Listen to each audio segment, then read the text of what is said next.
It's among the most ambitious building projects in Piedmont Triad history. Construction of the $89 million Steven Tanger Center for the Performing Arts in downtown Greensboro is well underway. And tonight's Newsmaker is at the project's forefront. Not only is he the managing director of the Greensboro Coliseum Complex, Matt Brown will also oversee the operations of Tanger.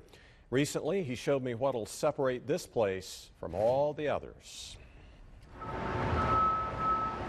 I think it's a 100-year iconic image for our community, our region. Right now, that image of the Tanger Center for the Performing Arts is just a concrete and steel shell. Okay, we are in the stage area now. We're in the stage house now. But it's at a point where you can visualize a big entertainment venue. I gotta think, this has to be one of the largest stages in the Southeast, I would think. Yeah, absolutely.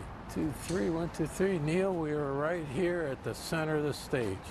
Okay, you know exactly where this is. Right on this column line. And just like that, Greensboro Coliseum Managing Director Matt Brown and I are standing at the focal point of the Tanger Center's Kaplan Theater, the largest of several parts of this building, named after families, companies, and organizations that donated lots of money. You can get a feel for the shape of the size of the orchestra. In fact, the view you see from this angle should, in a little more than a year, look like what you see in this rendering. Visibility. Will every seat be a good seat? I don't think there's an absolute question about where you could sit. You could sit in the last row of the Tanger Center. You're going to have a comfortable seat. You're going to have comfortable leg room. Okay. I even got to try out one of the seats. Yeah, very nice. The other thing we have is what is called every other row seating.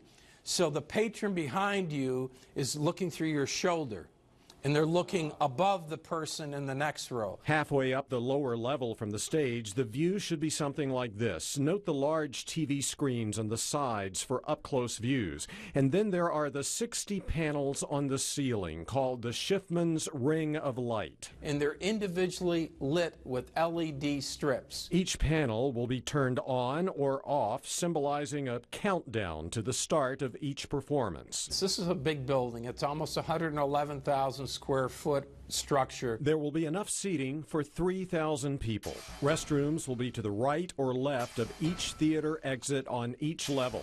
A third floor Corey ballroom will be able to host lectures or concerts before major programs. On the building's south side, Phillips Hall, the main lobby, and just outside that lobby, the main entrance facing south.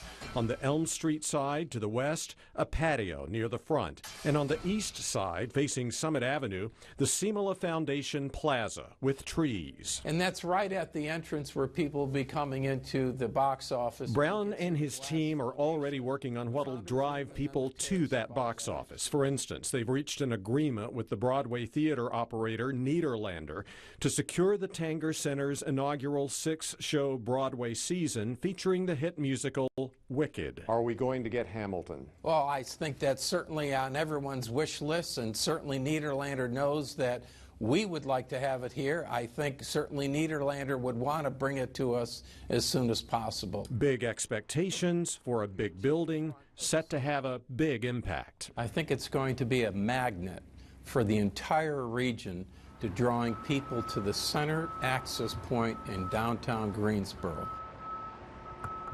In addition to Broadway shows, there will be lectures, possibly presidential debates. Brown really wants to see that happen. And concerts, including those by the Greensboro Symphony, which will be amplified by a sound system designed to replicate a symphonic hall. Another separate sound system will be used for Broadway productions, other concerts, and lectures. Construction set to wrap up in January of 2020 with the first programs starting in the spring of 2020. Stay tuned.